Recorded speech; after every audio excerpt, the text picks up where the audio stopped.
Nifty গত সপ্তাহের যে সর্বশেষ ক্যান্ডেলটি তৈরি করেছে, এখানে দেখুন নিফটি মোটামুটি 1% মতো গ্যাপ ডাউন ওপেন হয়ে সারাদিনই কিন্তু নিচেই ঘোরাফেরা করছিল।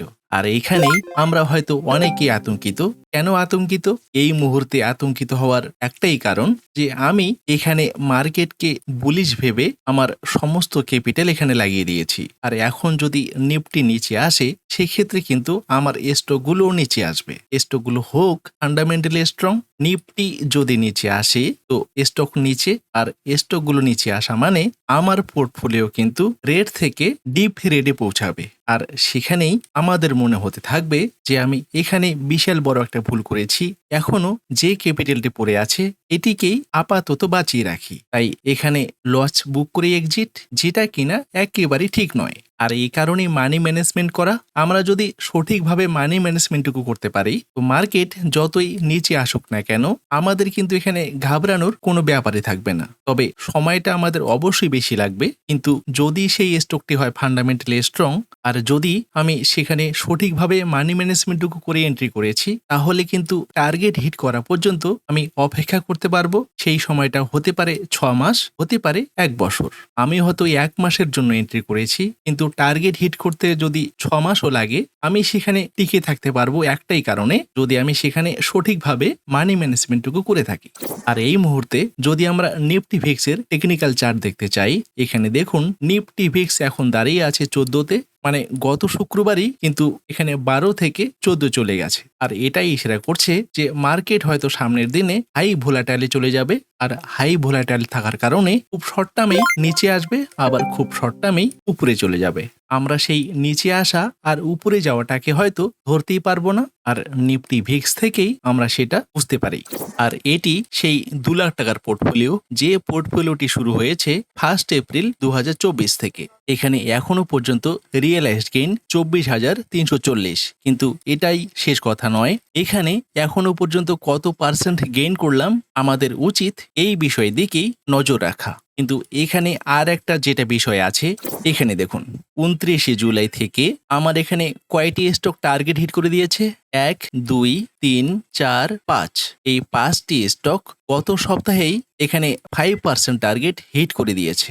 এই 5টি স্টক থেকে আমি আমার কতটা ক্যাপিটাল ফ্রি করে নিয়েছি এখানে দেখুন। এই 5টি স্টকেই টোটাল 35,782 টাকা এখান থেকে ফ্রি করেছি। মানে কিছুটা আমার ছিল গেইন আর কিছুটা আমার নিজস্ব ক্যাপিটাল। এটি আমরা দেখছি ক্লোজড পজিশন থেকে। এখানে ওপেন পজিশনে যাব এবারে। এই ওপেন পজিশনে 29 তারিখ থেকে আমি কটা স্টকে এন্ট্রি করেছি? 1, 2, 3, 4, 5, 6, 7। তো টোটাল 5টি স্টক থেকে এক্সিট করেছি এবং 8টি স্টকে এন্ট্রি করেছি। এই 8টি স্টকে আমি কত টাকা লাগিয়েছি এখানে দেখুন, 35,592 টাকা। তো 35,000 টাকা আমি হোল্ডিং পজিশন থেকে বের করে নিয়ে এসে আবারও এখানে নতুন কতগুলো স্টকে কিন্তু এন্ট্রি করেছি। এই পোর্টফোলিওতে আমি নতুন করে কোনো ফান্ড অ্যাড করিনি এবং এখান থেকে কোনো ফান্ড উইথড্র করিনি। যেটা আমার এখান থেকে গেইন সেই টাকাটাও এখানেই লাগাচ্ছি।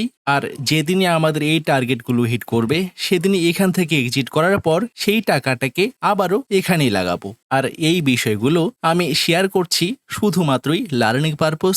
আমি যেভাবে ট্রেড করি এভাবেই আপনাকেও ট্রেড করতে হবে, এরকম কোনো ব্যাপার নেই। আর গত সপ্তাহে যে 8টি স্টকে এন্ট্রি করেছিলাম, এই 8টি স্টকের মধ্যে 4টি স্টকেই টার্গেট আমার 10%, আর 4টিতে টার্গেট 5%। এই টার্গেটগুলো যেদিনই হিট করে দেবে আমি সেদিনই এখান থেকে এক্সিট। আর টার্গেট হিট না করা পর্যন্ত আমি যাতে এখানে টিকে থাকতে পারি সেই কারণেই এখানে মানি ম্যানেজমেন্টটুকু ফলো করা।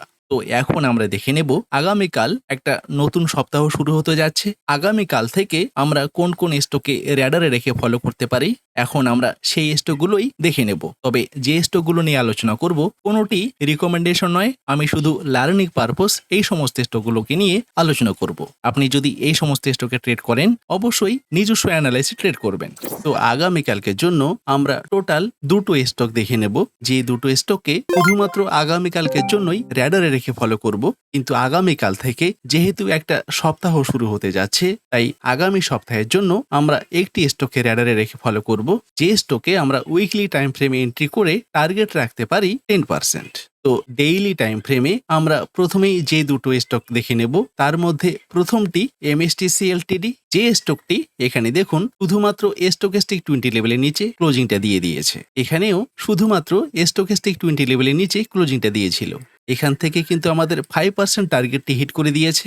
এখানে দিয়েছিল শুধুমাত্র স্টকেস্টিক 20 লেভেলের নিচে, কিন্তু এখানে আমরা এন্ট্রি করার সুযোগটি পাইনি, কারণ আমরা যেদিন এখানে এন্ট্রি করব স্টকটি অনেকটাই গ্যাপ আপ ওপেন হয়েছিল, যে কারণে এই এন্ট্রি লেভেলটি ইনভ্যালিড। এখানে পর 4 দিন বোলিঙ্গার লোয়ার ব্যান্ডের নিচে এবং স্টকেস্টিক 20 লেভেলের নিচে দুটো লাইনে ক্লোজিং দিয়েছিল, যেখান থেকে খুব সুন্দর একটা আপমুভ হয়েছিল। এখানে শুধু 5% নয়, এখানে 10 বা 20% উপরে চলে গেছে। আমরা যদি দেখে নেওয়ার চেষ্টা করি, এখান থেকে মোটামুটি স্টকটি 26% উপরে চলে গেছে, আর এখানে কোনো দিন দাঁড়িয়ে ছিল না, কন্টিনিউ স্টকটি উপরে গেছিল।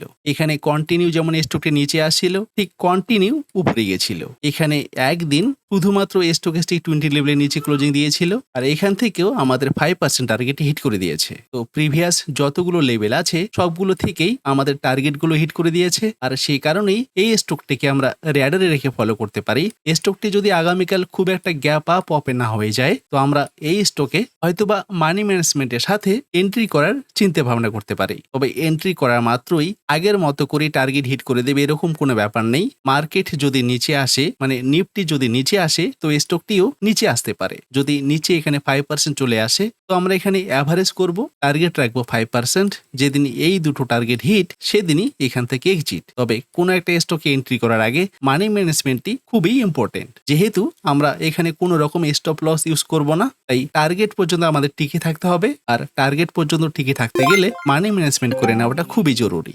নেক্সট যে স্টকটির আমরা টেকনিক্যাল চার্ট দেখে নেব, এটি গ্রাসিম ইন্ডাস্ট্রিজ এর টেকনিক্যাল চার্ট। আর এই স্টকটি এখানে বোলিঙ্গার লোয়ার ব্যান্ডের নিচে এবং স্টকেস্টিক 20 লেভেলের নিচে দুটো লাইনে ক্লোজিং দিয়েছে। এখানে শুধুমাত্র স্টকেস্টিক 20 লেভেলের নিচে ক্লোজিং দিয়েছিল, এখান থেকে টার্গেট হিট করে দিয়েছে, কিন্তু অনেকটা সময় নিয়েছিল।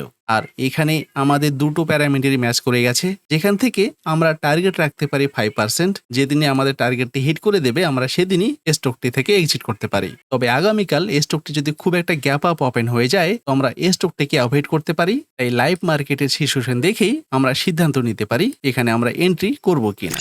এবারে আমরা যে স্টকটির টেকনিক্যাল চার্ট দেখব, এটি WSTCST পেপারের উইকলি চার্ট। এই স্টকটিতে আমরা আগামী সপ্তাহের জন্য র্যাডারে রেখে ফলো করতে পারি। কেন? কারণ স্টকটি এখানে স্টকেস্টিক 20 লেভেলের নিচে দুটো লাইনে ক্লোজিং দিয়েছে। এখানে স্টকেস্টিক 20 লেভেলের নিচে দুটো লাইনে ক্লোজিং দিয়েছিল, যেখান থেকে 10% টার্গেট হিট করে দিয়েছে। এখান থেকে তো খুব সহজেই টার্গেটটি হিট করে দিয়েছিল। কিন্তু আমরা যদি এখানে এন্ট্রি করে থাকি, এখানে অনেক কয়েকটি সপ্তাহ ধরে একই রেঞ্জে ঘোরাফেরা করার পর স্টকটি কিন্তু দারুণ একটি আপমুভ দিয়েছিল, যেখান থেকে আমাদের টার্গেটটি খুব সহজে হিট করে দিয়েছে।